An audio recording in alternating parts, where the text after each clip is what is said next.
Wow.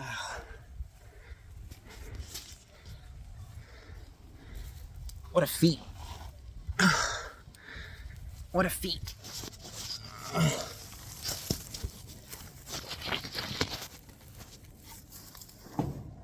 I'm not saying what are feet. I'm saying what a feat. All of this weeding that I've been doing and rubbish collection as I go. It's a bit like panning for gold in a way. Sifting through soil and rocks and vegetable matter and bones. It's a chicken bone. Actually, this chicken bone can go into the garden and break down. I'm gonna bury this chicken bone and I hope that it breaks down further.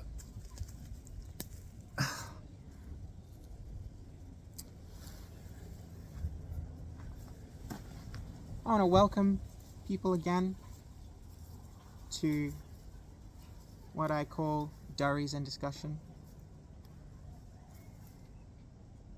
an unedited video series where I use my camera and my voice and my habits as a vehicle, or perhaps as an excuse to broadcast my thoughts as I think and express them.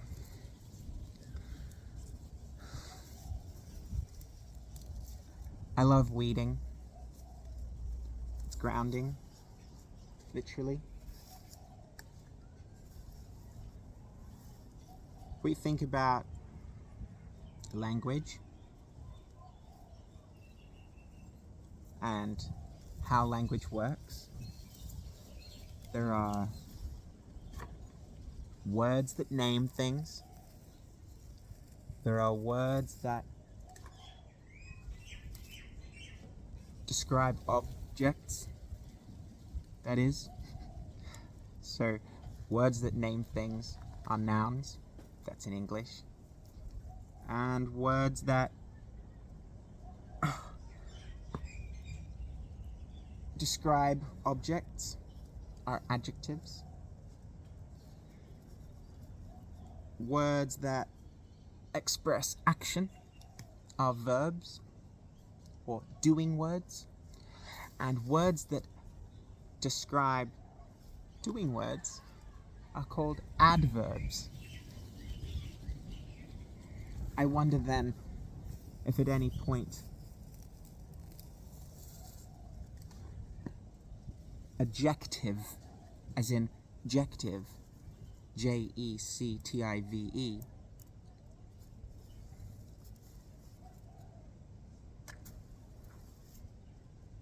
was replaced by the word noun at some stage in the development of the English language, or the evolution of the English language.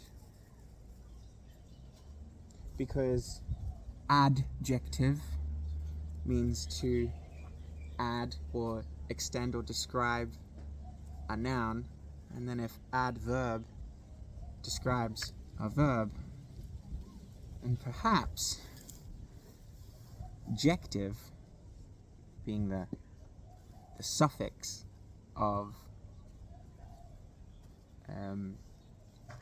adjective with the prefix being ad. I wonder if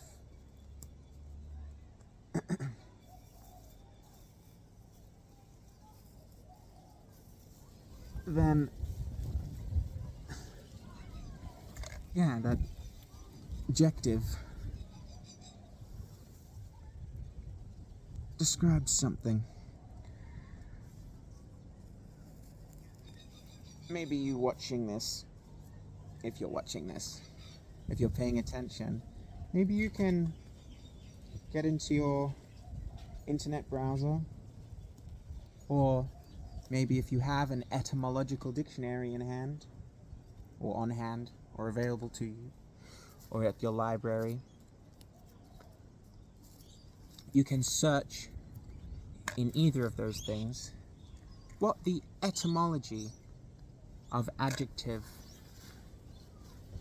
adverb, noun, and potentially objective are.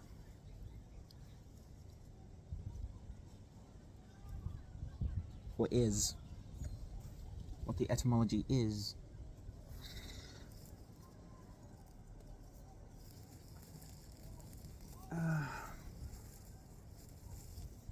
I'm waiting. My family's back behind of a shed. That is to say, in more concise words, I'm waiting behind my family's shed. I'm also pulling out pieces of rubbish or trash for our American audiences. We've got to break it down for our American audiences. Things are hard enough for them without having to understand other forms of the English language. I tease playfully, respectfully, because I do acknowledge that it is difficult for people who live in the Americas at presently because of their president, but not just their president, more so their whole legislative system, their whole economic system. And I can empathize, because while I think I live in or at least I've observed that I live in a more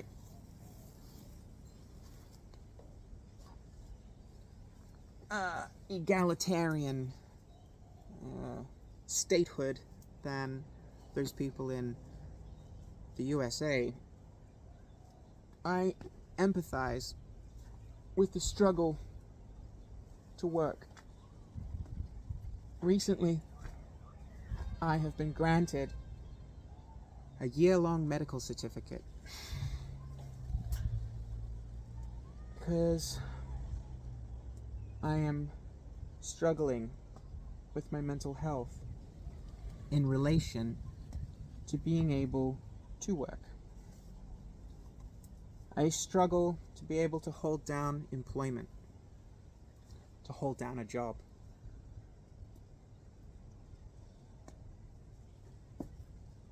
And the reasons for that may or may not be obvious to those who are watching, and they may or may not be something that people watching can empathize with.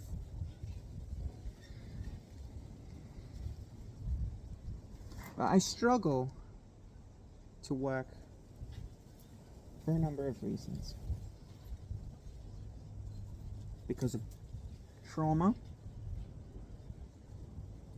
that I have experienced that plays on my mind. It's an old nail that I just found. Rusty nail. It's hard to see in this light, but anyway.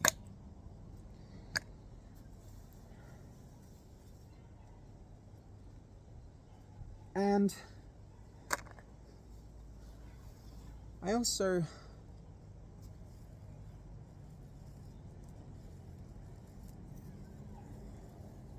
struggle to find work because of systemic or systematic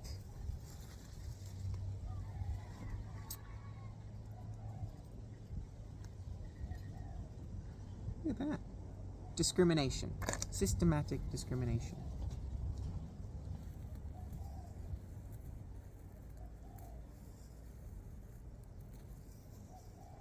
I struggle with systematic discrimination. Not only because of how it directly and indirectly affects me, but also because of how it directly and indirectly affects others. And the trauma that I have experienced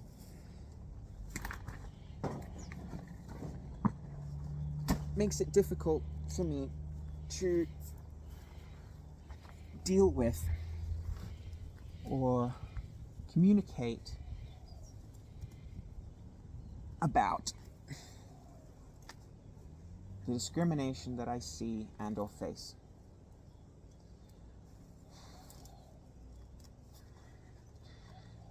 I have been a working artist for many years now. Some of that work has been paid, and some of that work has come with indirect reward.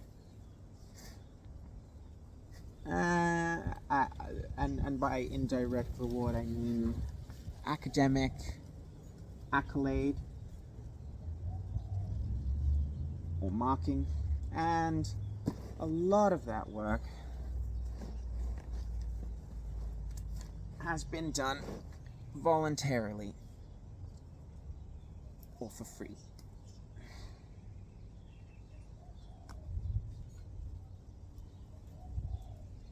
As an artist, the type of artist that I am, is hard to nail down. I've attempted to nail down exactly or succinctly the type of artist that I am, the brand of artist that I am.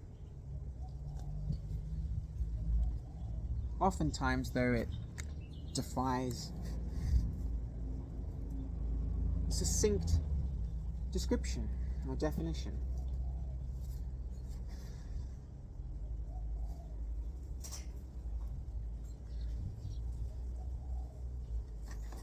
Primarily, the art that I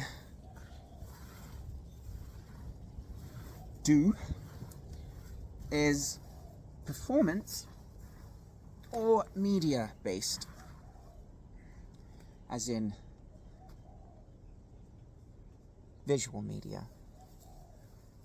So, hence why on my Facebook page and on my Instagram, you may have seen that I have for some time now described myself as not an actor, not a director or a writer or any other such title. No, I describe myself as a theatre maker and filmmaker.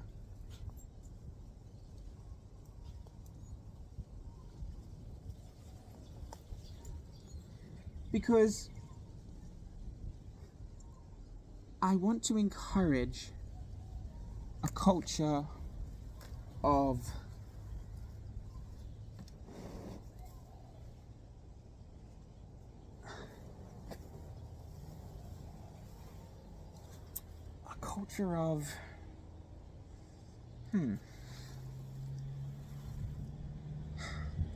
acceptance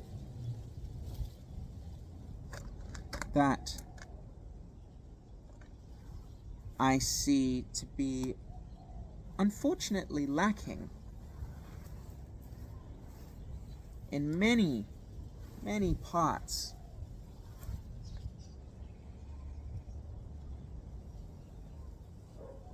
of the industry that I have worked in, which is the creative industry.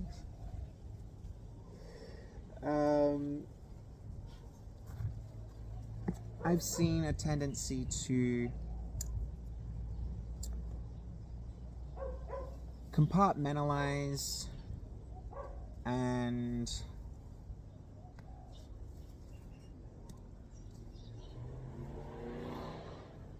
gatekeep and separate out certain forms of art and artist from another, or from others. There are those in the world of theatre for the stage who might turn their nose up to filmmaking, and there are those in the film world who might turn their nose up to theatre, and they might not always realize that they are gatekeeping or turning their nose up to those things that I say they are, and in the way that I have observed. This isn't a condemnation or a better than thing. Sometimes, I must admit, like I'm sure all of us do, I think I'm the person who's worked it all out and has a better grasp than anyone else. And that's my flaw. And that is, in other words, the devil that I wrestle with. The temptation that I wrestle with. Banjo has arrived. Banjo, come here. Banjo's not coming here. For those who may be unfamiliar with me, or may have not seen other videos that I have made, Banjo, or content that I've made, Banjo is a Kelpie, very popular breed in this part of the world where I live. What I and what others refer to as so-called Australia.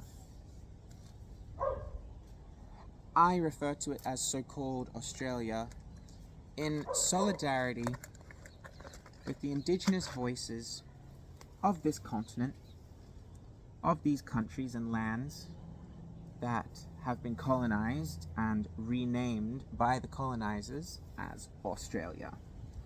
That we live on countries that have not been ceded, C-E-D-E-D, to its invaders. Sovereignty was not ceded to the British Empire. The British Empire was the most, and is the most,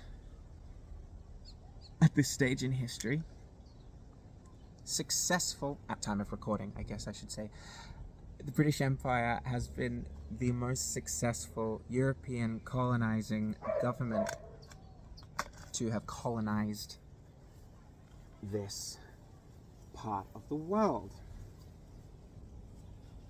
They have been culturally successful, and they have been militaristically successful. They have been religiously successful. They have been politically successful, legislatively successful in doing so.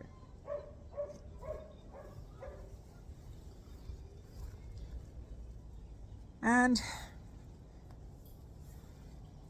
to provide evidence, I provide the example of the Australian flag, which in its corner bears the mark of the Union Jack, the flag of the United Kingdom of Great Britain and Northern Ireland.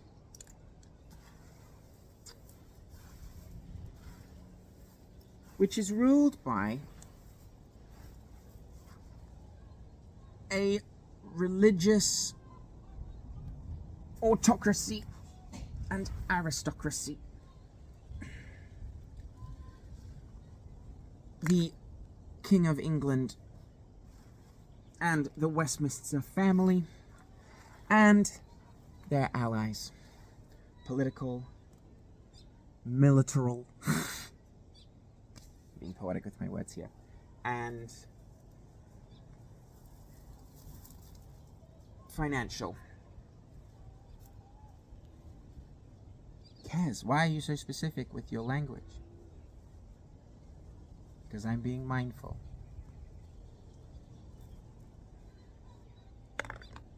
It is important, in my view, to express the complex nature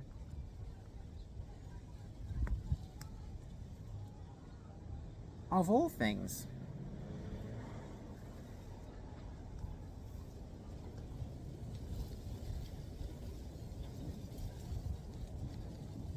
And especially pertinent or important or critical things that affect our existence.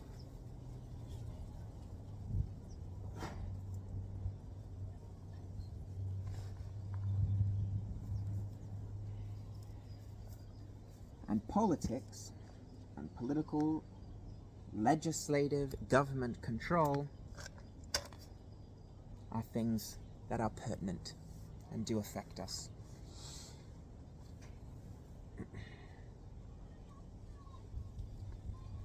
The British government still presides over the settler colony of so-called Australia, despite the supposed declaration, or not even declaration, despite the supposed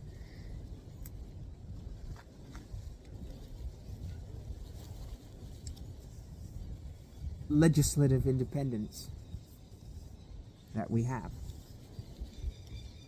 or think we have, despite the federation.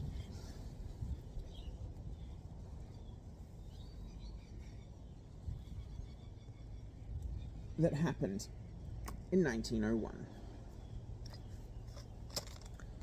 In 1901, Australia expressed federation. It declared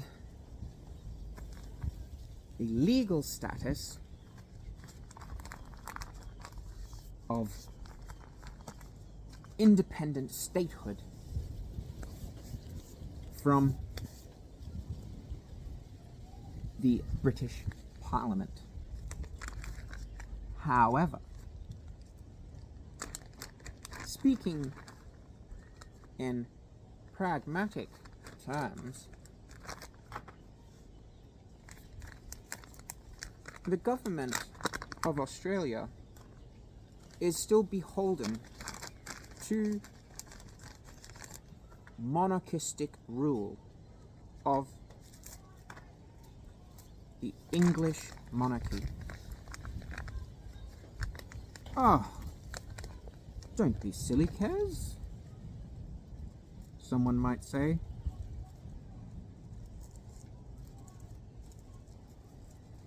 The British Empire no longer exists.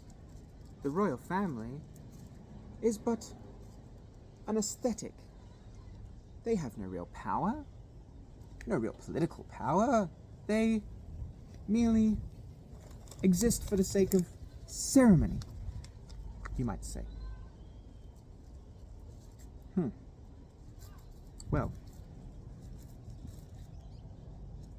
the highest point of authority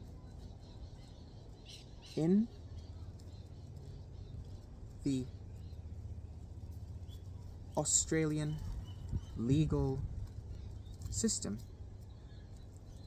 is not the Prime Minister of the Parliament of Australia, but actually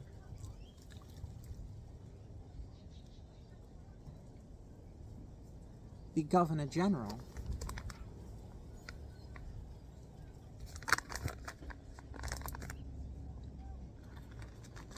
who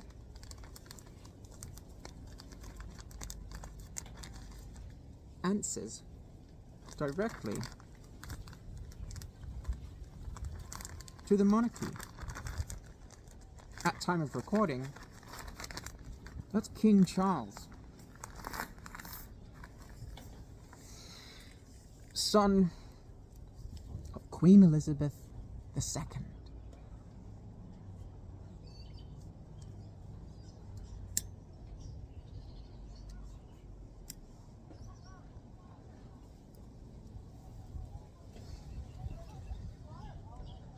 And King Charles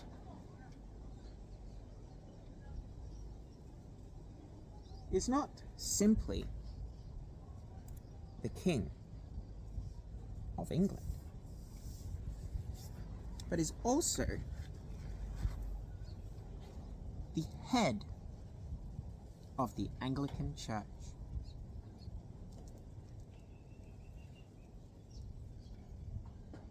And the Anglican Church is one of the most popular and powerful religious institutions on this continent.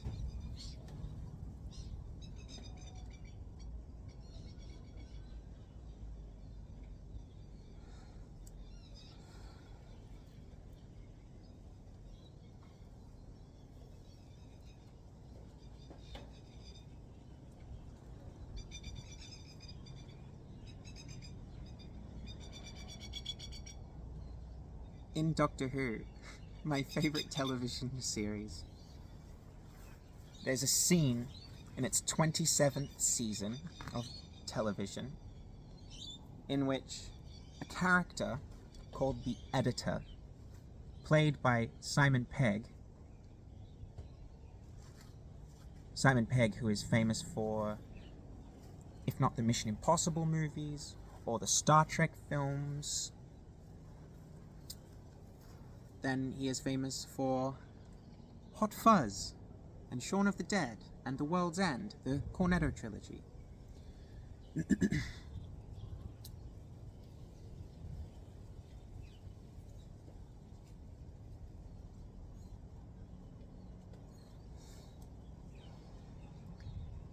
In this episode of Doctor Who, called The Long Game,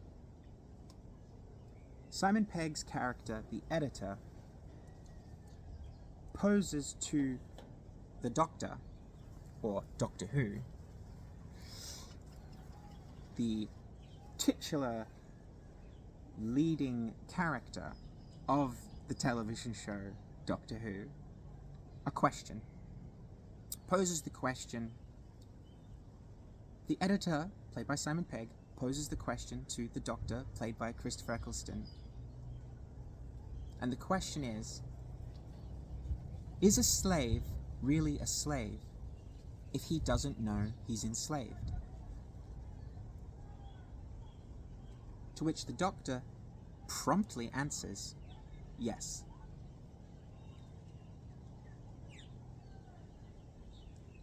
The Editor responds, I was hoping for a bit more than yes. Can't we have a philosophical discussion?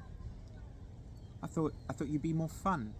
And the Doctor responds, let me out of these shackles, or cuffs. I'm paraphrasing that bit. Let me out of these cuffs, and I'll show you how much fun I am. To which the Editor proudly and arrogantly goes, woo! I would propose a similar question on the topic of the royal family's rule over this country and the Anglican Church.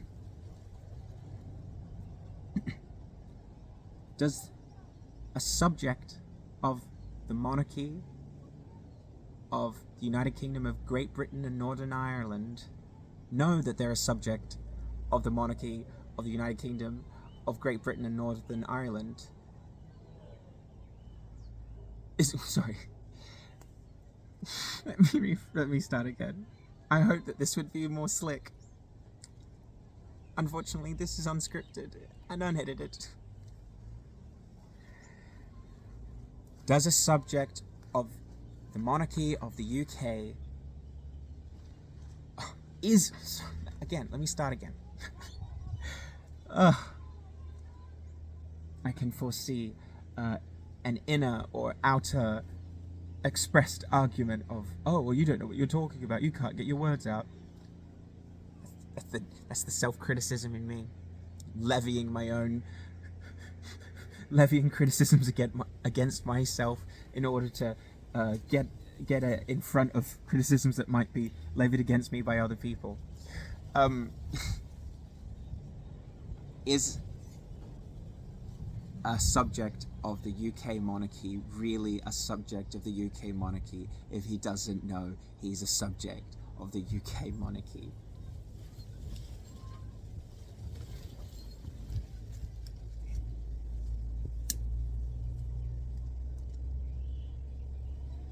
I'm sure for anyone listening,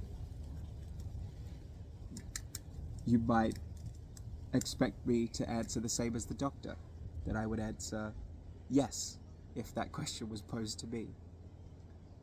And you're right, if you have done that.